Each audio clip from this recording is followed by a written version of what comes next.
You know, maybe that's why I'm like this. You know? I mean, they got people like you and me feeling like we gotta be saints to deserve living, but not saintly enough to be a child of God. It's like we don't belong to nothing. Or rather anything. That's the correct way to say it.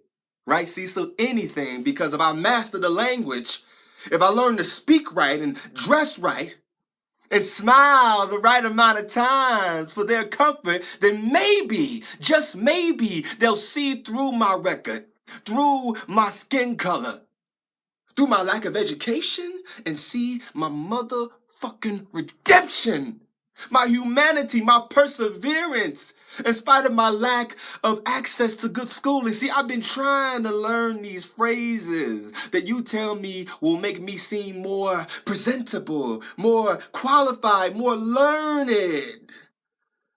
But it don't matter. It don't matter, Cecil, not to them. You talk about excellence all the time. All this talk about excellence. How excellence is going to get me in the room. But you know what I say to that? What about my cousin Preston? What about Preston? He was excellent. Was he excellent? You know, my granddaddy loved him. See, Preston wasn't like me. Nah, he never smoked. He never took a sip of nothing. Got all A's in school. Could read good, write good. Ooh, that boy was something else with the pen. Boy, could he write. He loved Langston Hughes. He could even sing a little bit. Granddaddy put him in piano lessons because he loved those Art Tatum records we used to play around the house. That boy could have been anything, man.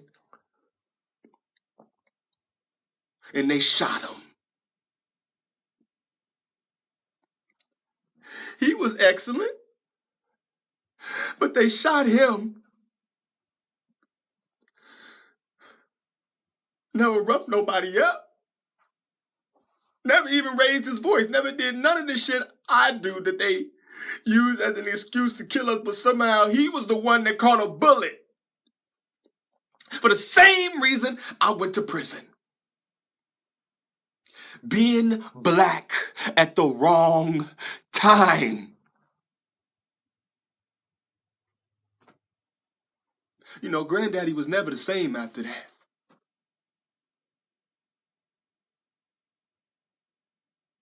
He was never the same, man. He would just lay in bed every day looking up at the ceiling without going to work and lost his job. So picture me being 18, right? Trying to pay all the bills with a gas station job. Shit, we didn't have nothing to live on. Nothing. So 2 years later, man, one of my homeboys said, you know what you need to do? You need to try some of this grass with all the shit you going through. My granddaddy used to call grass reefer. He said it was the devil's recreation. But I figured, what the hell? I was already smoking cigs.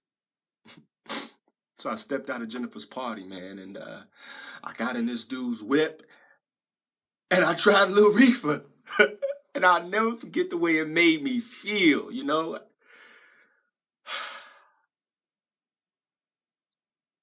So much peace, man. But all of a sudden, these fucking cops, they pulled up, bum rushed the car, pulled out their gas and told us to get out. Turns out this motherfucker, Clyde, that was his name, yeah, Clyde Longmeadow, that motherfucker robbed a grocery store. He had some buddies with him, and you just know they thought I was one of the buddies. I fit the description, right? And that's how I went to prison.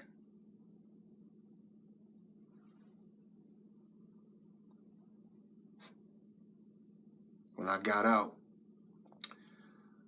I finally worked up the nerve to try to find Jennifer, man. And when I found her, man, after 9 years, 9 long, hard years of searching, I tell you, that spark from back in the day must have been real because we hit it off just like that. Oh, that woman, man. She never asked me about my past. Never. She never asked where I had been or what I've been doing. I don't think she ever found out I got locked up, and it's like she didn't want to know. When you love somebody, man, when you love somebody the way I love Jennifer, you try to tell them who you are, where you been, where you want to go. You try to share your heart with them, right? I ain't never really got a chance to share my heart with nobody, and when I do, you're damned if you do, you're damned if you don't, right? I was almost hers, man. Almost. So, I'm going for this drink, all right? Whether you like it or not. Those 12 steps can kiss my ass tonight. Shit, you're going to have to fight me. Oh, yeah, and maybe I see you at church tomorrow.